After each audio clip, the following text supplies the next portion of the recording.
Welcome back viewers, आप देख रहे हैं चैनल लिटरेचर लवर और मैं हूं आपके साथ इंतज़ार हुसैन मथरुमा। आज की वीडियो में हम डिस्कस करेंगे रेनेसां पीरियड को। जब हम इंग्लिश लिटरेचर में हिस्ट्री ऑफ इंग्लिश लिटरेचर की बात करते हैं तो इसके अंदर जो सबसे इम्पोर्टेंट पीरियड है, जिसकी सबसे ज़्यादा वर्थ है, जिसको सबसे ज़्यादा सर्च किया जाता है, जिसको सबसे ज़्यादा पेपर्स के दौरान पूछा जाता है, वो है रेनेसां पीरियड। ये जो वर्ड रेनेसां है, इसकी प्रोनंसिएशन मुख्तलिफ है। इसको रेनेसां भी कहते हैं, रिनाइसां भी कहते हैं, रेनेसांस भी कहते हैं। तो प्रोनंसिएशन जो है इसकी कन्फ्लिक्टेड रहती है हमेशा। The word renaissance is a French word which means rebirth, revival, reawakening. तो ये जो रीबर्थ है, ये रिवाइवल है, ये किस चीज़ की है? ये बेसिकली है revival of classical learning.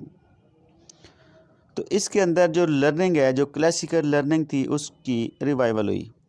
It refers particularly to a renowned interest in classical learning, the writings of ancient Greece and Rome. यानी इसके अंदर जो सबसे ज़्यादा फोकस है वो किसके ऊपर है?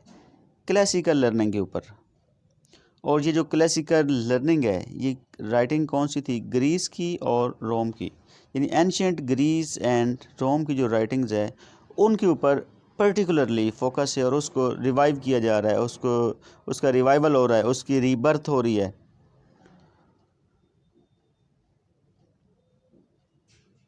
उसके बाद हम नेक्स्ट देखते हैं, the renaissance was a cultural movement. यानी ये बात भी याद रखनी है कि जो रेनेसां है वो एक कल्चरल मूवमेंट है दैट स्टार्टेड इन इटली।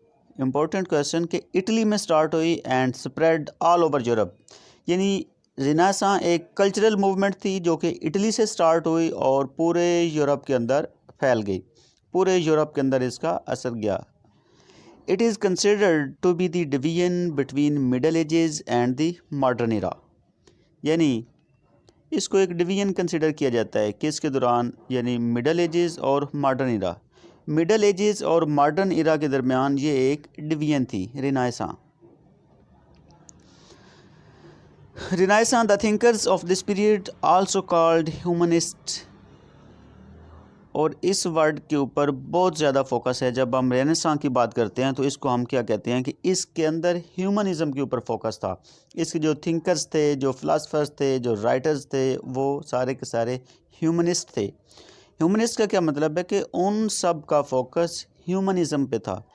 यानी कि वो सारे ये चाहते थे, वो सारे ये कहते थे कि जो इंसान है, जो ह्यूमन बीइंग है, सबसे ज़्यादा इम्पोर्टेंस उसकी है, बाकी सारी चीज़ें सेकेंडरी हैं। जो प्राइमरी चीज़ है, जो सबसे ज़्यादा वैल्यूएबल और सबसे इम्पोर्टेंट चीज़ है, वो ह्यूमन बीइंग है, यानी वो इंसान है। तो हम कह सकते हैं कि इस पीरियड के अंदर सबसे ज़्यादा इम्पोर्टेंस इंसानों को दी गई। They believed that the man should be the subject of study. यानी सब्जेक्ट ऑफ स्टडी जो है वो कौन होना चाहिए? मैन, यानी इंसान जो है उसको डिस्कस किया जाए, इंसान को टॉप प्रायोरिटी पे रखा जाए, and not God, as the church had taught during the medieval age. यानी कि इंसान की जो इम्पोर्टेंस है उसके ऊपर बात की जाए। वो कहते थे, इस टाइम पीरियड के जो थिंकर्स थे वो कहते थे कि चर्च को, गॉड को ज़्यादा इम्पोर्टेंस राइटिंग्स के अंदर ना दी जाए, क्योंकि जो गॉड है वो तो एक एडमिटेड फैक्ट है, वो तो अंडरस्टूड है, उसकी इम्पोर्टेंस, गॉड की इम्पोर्टेंस कम नहीं हो सकती। वो एक एडमिटेड फैक्ट है, उनका जो गॉड का जो हुक्म है उसको फॉलो किया जाए, उसके ऊपर अमल किया जाए। लेकिन जो सोसाइटी, एक अच्छी सोसाइटी क्रिएट करने के लिए इंसानों की इम्पोर्टेंस, इंसानों के ऊपर भी बात की जाए।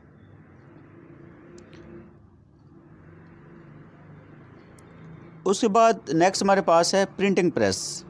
तो बेसिकली जो प्रिंटिंग प्रेस है ये भी रेनेसां की इन्वेंशन है। रेनेसां पीरियड के अंदर, रेनेसांस के दौर के अंदर जो प्रिंटिंग प्रेस है वो दरियाफ्त हुई, ईजाद किया गया इसको।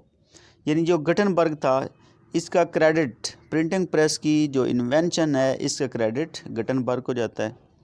The first printing press in Germany, यानी जो फर्स्ट प्रिंटिंग प्रेस था वो जर्मनी में लगाया गया अराउंड 1400, यानी 1400 के दौरान तकरीबन जर्मनी के अंदर जो फर्स्ट प्रिंटिंग प्रेस था वो लगाया गया। By 1476 William Caxton. उसके बाद अगर हम इंग्लैंड की बात करें स्पेसिफ़िकली, तो इंग्लैंड के अंदर जो प्रिंटिंग प्रेस वाला काम है वो क्रेडिट जो है वो विलियम कैक्सटन को जाता है। Owned printing press up and running in Westminster England. जब हम प्रिंटिंग प्रेस की बात करते हैं तो वो सबसे पहले जर्मनी में लगाया गया तकरीबन 1400 में, और वो लगाया था गटनबर्ग ने।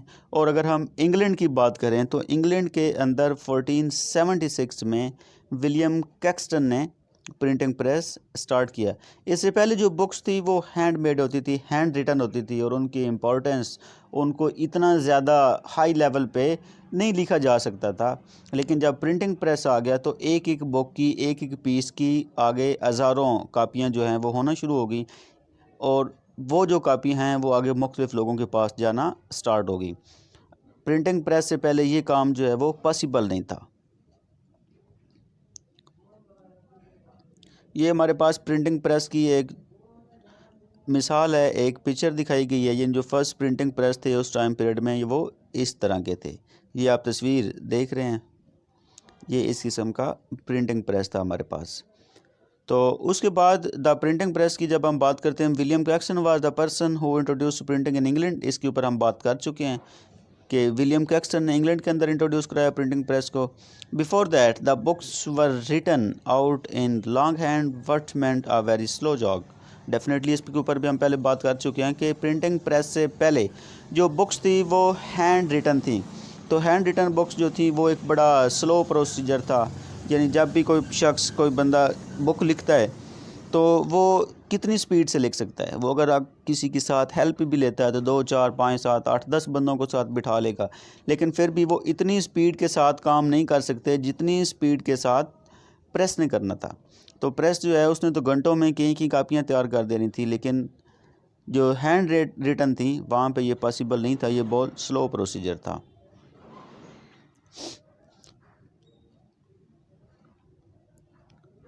तो ये हमारे पास बुक है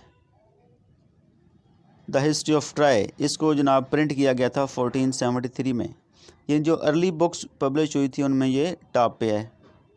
उसके बाद Thomas More was is considered one of the greatest of all English humanist, mainly for the book utopia. Definitely जब हम थॉमस मोर की बात करते हैं तो सबसे पहले जो इसका वर्क यूटोपिया है वो फ़ौरन माइंड में आता है, क्योंकि इसका ये जो वर्क यूटोपिया है ये बहुत पॉपुलर था। यूटोपिया जो था वो ओरिजिनली तौर पे सबसे पहले लैटिन में लिखी गई, बाद में इसकी ट्रांसलेशन की गई इंग्लिश के अंदर भी, और बाकी और लैंग्वेजेस में भी इसकी ट्रांसलेशन की गई। Which were about an imaginary island. Utopia, ये जो वर्ड यूटोपिया है इसका मतलब है नोवेयर। तो यूटोपिया का मतलब ये नोवेयर मतलब कि ये चीज़ किसी भी जगह पे दुनिया के अंदर एग्जिस्ट नहीं करती, लेकिन ये एक इमेजिनरी ख्याल था, एक इमेजिनरी चीज़ थी।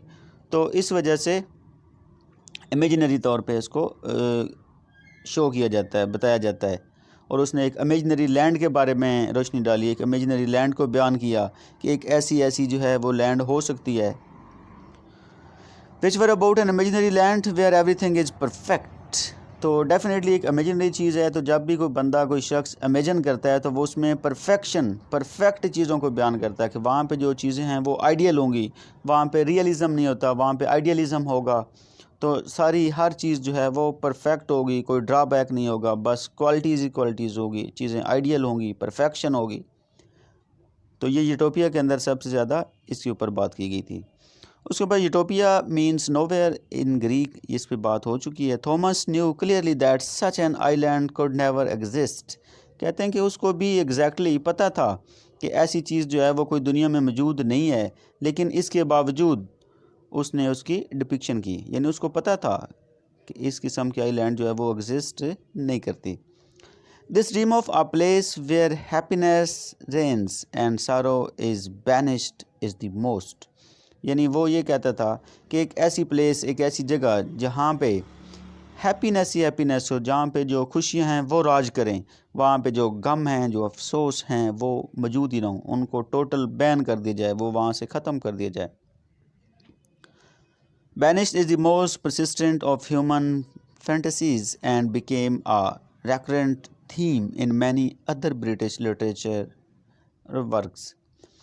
यानी वो एक आइडियल किस्म का कंसेप्ट देता है कि एक ऐसी लैंड होनी चाहिए जहाँ पे खुशियाँ ही खुशियाँ हों, वहाँ पे कोई गम ना हो, वहाँ पे कोई परेशानी ना हो, वहाँ पे कोई मुसीबत ना हो, आइडियल इन्वायरमेंट हो, आइडियल लोग हों, आइडियल एक्शंस हों और आइडियल किस्म की हर चीज़ हो।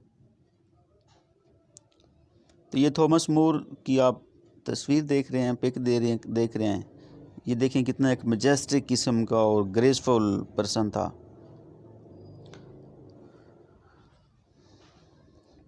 Italian genius of Renaissance writing, Machiavelli published a book in 1513, the Prince.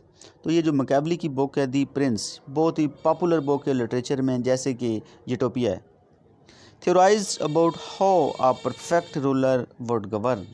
इसमें इसने बताया कि एक परफेक्ट जो रूलर है, जो एक हाकिम है, जो एक हुक्मरान है, उसको कैसे गवर्न करना चाहिए, वो कैसे गवर्न करेगा। In 1604, King James I ordered 47 scholars to produce a translation of the Bible to serve as the official one of the Anglicanism, the so-called King James Bible.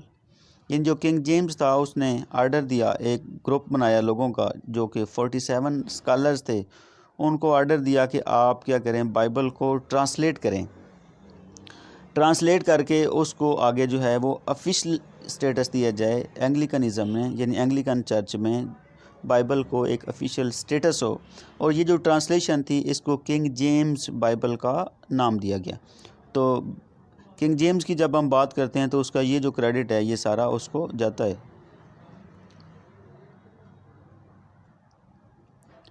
William Shakespeare की हम बात करते हैं, रेनेसांस का बहुत बड़ा popular writer, poet, dramatist William Shakespeare को अगर हम एज अ पोएट देखें तो फिर भी ये टॉप पे रहता है, और अगर इसको हम ड्रामाटिस्ट देखें तो फिर तो पूरी दुनिया में इसका कोई मुकाबला नहीं है। इसको बहुत से राइटर्स ने इसको प्रेज़ किया है, बहुत सी तारीफ़ें की हैं। इंग्लिश में जब भी हम बात करते हैं तो English literature at least William Shakespeare के बगैर मुकम्मल नहीं है। इसमें इसने नेगेटिविटी को प्रमोट किया, या इसने मुसलमानों को या स्पेसिफ़िकली सब कॉन्टिनेंट लोगों को क्रिटिसाइज़ किया, वीमेन को क्रिटिसाइज़ किया या इम्पोर्टेंस नहीं दी, या बहुत सी चीज़ें जो कि इसकी राइटिंग में ड्रॉबैक्स हैं। लेकिन इंग्लिश लिटरेचर जो है वो इसके बगैर मुकम्मल नहीं हो सकता। जब तक विलियम शेक्सपियर का तज़किरा ना किया जाए तब तक इंग्लिश लिटरेचर जो है वो कंप्लीट नहीं होगा। William is considered the greatest of all English authors. His texts and plays are known worldwide and are updated constantly. Definitely कि विलियम शेक्सपियर का जो वर्क्स हैं वो पूरी दुनिया में उनको एक अथॉरिटेटिव टोन के तौर पे माना जाता है। इसकी शायद सब दुनिया में सबसे ज़्यादा जो कोटेशंस कोट की जाती हैं, जो लाइंस कोट की जाती हैं, वो विलियम शेक्सपियर की ही हैं। इसकी जो पॉपुलर ट्रेजिज़ हैं उनमें Hamlet, King Lear, Macbeth, Romeo and Juliet, Midsummer's night वगैरह वगैरह। तो ये इसका शॉर्ट सा इंट्रोडक्शन है। Macbeth compares life to a candle, then to a shadow, to an actor and finally to a story. This rapid shifting of a metaphor is very characteristic of Shakespeare's works. Great writers from the renaissance period. Renaissance period में जो सबसे important और great writers थे उनमें Christopher Marlowe, Ben Jonson, Sir Walter Raleigh, Francis Bacon, Robert Herrick, John Milton, John Bunyan, Andrew Marvell, Edmund Spenser, William Shakespeare, Sir John Suckling, John Donne, Richard Lovelace. तो ये आप देखें तो एक ये लंबी लिस्ट है जो कि रेनेसांस पीरियड के राइटर्स हैं, पॉपुलर राइटर्स हैं। और अगर आप इनको इंडिविजुअली भी देखें तो इनमें से हर एक राइटर जो है वो उसकी एक अपनी आइडेंटिटी है, उसकी अपनी एक पहचान है specifically. Poetry of the Renaissance या एलिज़ाबेथन एज, रेनेसांस को एलिज़ाबेथन एज भी कहते हैं, और इसकी जो पोइट्री है उसके major themes love and beauty, physical beauty, यानी फिज़िकल ब्यूटी के ऊपर बड़ा फोकस किया गया है इस रेनेसांस पोइट्री में या एलिज़ाबेथन पोइट्री में। Outward sign of the spirit striving for perfection, humanist theory. Fair a sign of beauty, यानी फेयर जो है उसको as a sign of beauty लिया जाता है। ब्यूटी ऑफ द रेनेसांस या एलिज़ाबेथन एज की जब हम पोइट्री की बात कर रहे हैं, poet writers to a lady who is inflexible, man seeks her love but hopelessly, her moods create the weather, lady is usually not real, a stereotype। यानी इस टाइप के अंदर पोइट्री के अंदर जो लेडीज़ को पोर्ट्रे किया जाता था वो एक स्टीरियोटाइप होती थी, वो नॉर्मली तौर पे वहाँ पे मौजूद नहीं होती थी, लेकिन वो एक स्टीरियोटाइप होती थी। मोनालिसा इस दौर की बहुत ही पॉपुलर चीज़ है। Carpe diem, carpe diem is a Latin phrase which means seize the day. Love for today, eat, drink and be merry, for tomorrow we die। Live for today, eat, drink and be merry, for tomorrow we die। यानी इस अगर आप quotation को देखें तो ये लोग जो हैं ये प्रेजेंट में रहना चाहते थे, ये कहते थे कि जो प्रेजेंट टाइम पीरियड है उसमें रह लें, उसमें जी लें, अपनी ज़िंदगी को एंजॉय कर लें, उसमें क्या करें, फ्यूचर की टेंशन ना लें और पास्ट की फ़िक्र भी ना करें कि पास्ट में कैसे गुज़रा, और फ्यूचर की भी ना करें, बल्कि क्या करें, खाएं पिएं, शादी करें, एंजॉय करें, और कल को यानी फ्यूचर में आपने गुज़र जाना, आपके पास ये अपॉर्चुनिटी दोबारा नहीं होनी। Pastoral poetry focuses on the idealised countryside and the simple life. तो पास्टोरल पोएट्री जो होती है ये नाम आमतौर पर शेफर्ड्स की पोएट्री होती है, जिसमें कंट्री साइड को पोर्ट्रे किया जाता है, आइडियलाइज किया जाता है। Three sonnet types, Petrarchan sonnet, Shakespearean sonnet और स्पेंसरियन सॉनेट, ये इंपॉर्टेंट टाइप्स हैं सॉनेट्स की। उसके बाद मिल्टॉनिक सॉनेट्स भी आती है, लेकिन वो बाद की बात है। तो जो पेट्रियार्कन सॉनेट है उसका दूसरा नाम इटालियन सॉनेट भी है, और शेक्सपियरियन सॉनेट को इंग्लिश सॉनेट भी कहते हैं। सॉनेट बेसिकली होती क्या है, सॉनेट एक पोइम होती है जो कि 14 लाइंस पे कंसिस्ट करती है, 14 लाइंस पे मुश्तमिल होती है, और इस 14 लाइंस की पोइम के आगे जो स्ट्रक्चर है उसके हिसाब से ये इसकी टाइप्स भी हैं। Characteristics of all sonnets, metre, iambic pentameter होता है, इसमें राइम जो है वो definite but varies from sonnet to sonnet, एक सॉनेट से दूसरी सॉनेट तक इसकी जो राइम है वो चेंज होती रहती है। 14 लाइंस लॉन्ग पोएम है, यानी इसकी जो लेंथ है वो 14 लाइंस तक होती है। सॉनेट्स वेरिएशन, इन सॉनेट वेरिएशन की जब हम बात करते हैं राइम में, स्ट्रक्चर ऑक्टेव सेस्टेट, यानी एक स्ट्रक्चर जो है वो ऑक्टेव और सेस्टेट वाला है, दूसरा जो है वो क्वार्टरेंस एंड कपलेट वाला है। ऑक्टेव और सेस्टेट वाला जो स्ट्रक्चर है, इसमें ऑक्टेव हम कहते हैं फर्स्ट 8 लाइंस ऑफ सॉनेट को, और जो सेस्टेट है वो उस सॉनेट की जो एंड वाली लास्ट 6 लाइंस होती हैं उनको हम सेस्टेट कहते हैं। इस तरह जो क्वार्टरेंस और कपलेट वाला कंसेप्ट है, तो इसमें यह है कि जो क्वार्टरेंस का मतलब ये है कि जो पैराग्राफ्स हैं वो इसके अंदर 4 लाइंस पर मुश्तमिल होते हैं, और एट द एंड एक कपलेट होता है। कपलेट हम कहते हैं 2 लाइंस को, यानी 2 लाइंस का जो स्टैंजा होता है उसको हम कपलेट कहते हैं, और 4 लाइंस का जो स्टैंजा है उसको हम क्वार्टरन कहते हैं। तो जो शेक्सपियरियन की सॉनेट हैं वो क्वार्टरन्स और कपलेट में हैं, और जो पेट्रार की हैं वो ऑक्टेव और सेस्टेट में, यानी 8 लाइंस और 6 लाइंस, और यहाँ पे 4 लाइंस यानी क्वार्टरन्स और कपलेट, यानी इसमें 3 जो हैं वो क्वार्टरन्स होते हैं, और एट द एंड लास्ट 1 पे एक कपलेट होता है। तो ये तो था हमारा आज का लेक्चर रेनेसांस पीरियड। इसमें हमने इसके मेजर राइटर्स को देखा है, इसमें सॉनेट को हमने देखा है, और प्लेस को देखा है, मोस्टली इन्वेंशंस को देखा है, इसकी मेजर काम्स को देखा है। तो इसमें बहुत सी चीज़ें इन राइटर्स की डिटेल वो अब इस यहाँ पे पॉसिबल नहीं है। तो आज का लेक्चर जो है वो इतना ही था। तो मिलते हैं अगले लेक्चर में, तब तक के लिए अपना ख्याल रखिएगा। अल्लाह हाफ़िज़।